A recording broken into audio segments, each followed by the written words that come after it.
Assalamualaikum warahmatullahi wabarakatuh. Kembali lagi dengan saya, Kak Ame. Bagaimana kabarnya hari ini? Kita lanjut untuk sosiologi kelas 11. Kita mencoba mengulang mengenai kelompok sosial. Masih ingat kelompok sosial? Jadi, kelompok sosial itu adalah tanpa sadar sering kita lakukan dalam kegiatan kita sehari-hari. Atau dapat kita simpulkan yaitu kesatuan manusia yang hidup bersama dan saling memberikan timbal balik. Timbal balik di sini bisa berupa tolong-menolong, saling mempengaruhi, dan lain-lain. Tetapi untuk menjadi kelompok sosial kita harus memenuhi syarat-syaratnya. Yaitu yang pertama, setiap anggota harus sadar bahwa ia merupakan bagian dari kelompok yang bersangkutan. Dan yang paling utama adalah ada hubungan timbal balik antara anggota dengan yang lain. Dan harus berstruktur, berkaidah, dan mempunyai pola perilaku. Oke, kita lanjut. Kalau macam-macam dari kelompok sosial itu banyak sekali. Ada yang kelompok semu, kelompok nyata, solidaritas mekanik, solidaritas organik, dan salah satunya yang sering muncul dalam soal-soal adalah punya Ferdinand Thones, yaitu Gemeinschaft dan paguyuban.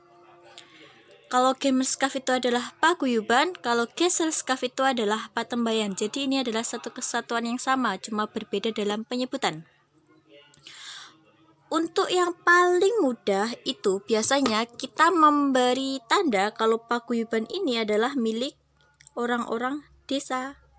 Nah, kalau yang patembayan ini orang-orang kota. Contohnya seperti apa? Contohnya seperti ini. Kita mudahnya kalau di paguyuban itu kita memiliki ikatan batin yang kuat. Berarti contohnya hubungan ibu dan anak. Nah, kebalikannya kalau di patembayan karena ini di kota, jadi dia konsepnya lebih meluas, yaitu hubungan antar karyawan. Karena kita sudah mengulik mengenai pengertian dan contohnya, maka kita lebih mendalam lagi pembahasan mengenai perbedaan keduanya. Perbedaan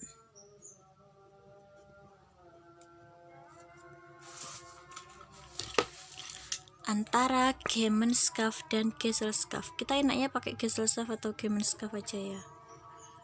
Ingat-ingat, ini ada Gemeinschaft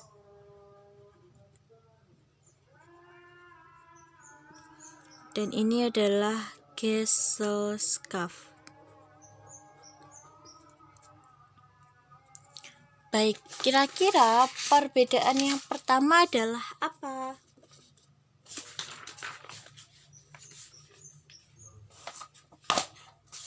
Jadi, yang pertama tentunya kalau berada di desa, Gemeinschaft itu dia berperilaku homogen, dia memiliki perilaku yang sama antar satu desa tersebut. Kebalikannya dengan Gesellschaft, karena dia di kota, berarti dia perilaku heterogen. Selanjutnya, kalau yang Gemeinschaft ini mereka tidak suka menonjolkan diri.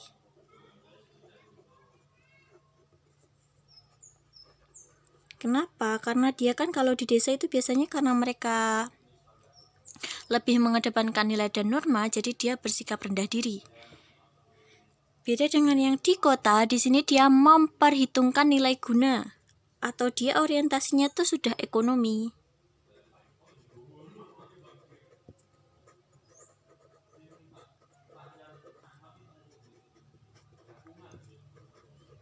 Apa-apa dikaitkan dengan timbal baliknya apa, seperti itu.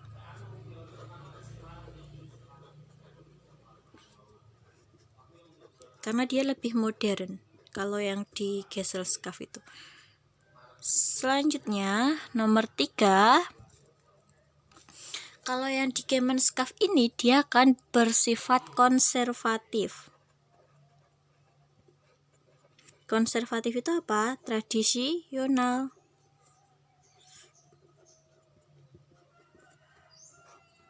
Dalam kurung tradisional. Selanjutnya yang ketiga, kalau di Gesellschaft dia didasarkan pada kenyataan sosial, jadi dia bersifat dinamis, bisa berubah sewaktu-waktu.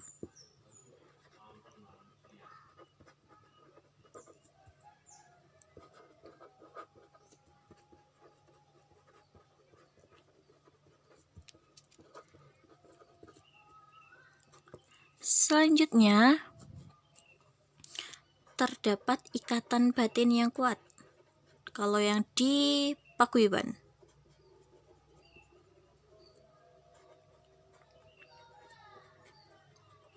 Berarti kalau yang di Gesellschaft bagaimana? Dia hubungannya bersifat formal. Biasanya ada kepentingan seketika, kemudian besoknya tidak.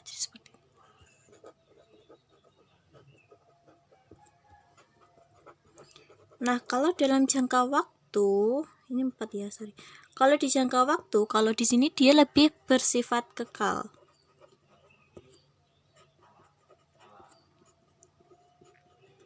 Nah, kalau yang di Gesellschaft dia bersifat sementara, kan karyawan itu bersikap sementara, kalau hubungan antara ibu dan anak itu bersifat kekal. Jadi untuk memudahkan kita mengetahuinya, kita hanya perlu menganalisis bagaimana kehidupan desa dan bagaimana kehidupan kota. Kita ingat lagi kalau Patembayan biasanya di kota, kalau paguyuban biasanya di desa. Oke, cukup di sini dulu pembahasan mengenai kelompok sosial berdasarkan Ferdinand Tönnies mengenai Kemenskaf dan Gesellschaft. Di pertemuan selanjutnya, kita akan mengetahui kelompok sosial berdasarkan yang lain. Oke, terima kasih. Saya akhiri. Assalamualaikum warahmatullahi wabarakatuh.